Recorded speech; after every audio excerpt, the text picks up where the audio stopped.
আসসালামু আলাইকুম। এলটিভি 24 সকালের সংবাদে আপনাদেরকে স্বাগত জানাচ্ছি। আমি রমজান আলী। জাতীয় নির্বাচনে দল ও প্রার্থীরা পোস্টার ব্যবহার করতে পারবেন না। দর্শক, শুনছিলেন সংবাদ শিরোনাম, এবারে জানিয়ে দিব বিস্তারিত। আগামী জাতীয় সংসদ নির্বাচনের প্রচারে রাজনৈতিক দল ও প্রার্থীরা কোনো প্রকার পোস্টার ব্যবহার করতে পারবেন না। সংসদ নির্বাচনে রাজনৈতিক দল ও প্রার্থীর আচরণ বিধিমালায় এই বিধান যুক্ত করেছে নির্বাচন কমিশন ইসি। এবারই প্রথমবারের মতো নির্বাচনে পোস্টার থাকছে না। সোমবার রাজনৈতিক দল ও প্রার্থীর আচরণ বিধিমালা 2025 জারি করেছে নির্বাচন কমিশন। দল ও প্রার্থীরা নির্বাচনের সময় কি কি ব্যবহার করতে পারবেন আর কি কি ব্যবহার করতে পারবেন না সেসব রয়েছে এই সংশোধিত বিধিমালায়।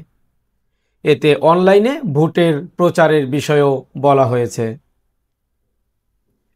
আচরণবিধি লঙ্ঘনে সর্বোচ্চ 6 মাসের কারাদণ্ড ও 1.5 লাখ টাকা জরিমানা এবং দলের জন্য 1.5 লাখ টাকা অর্থদণ্ডের বিধান রাখা হয়েছে।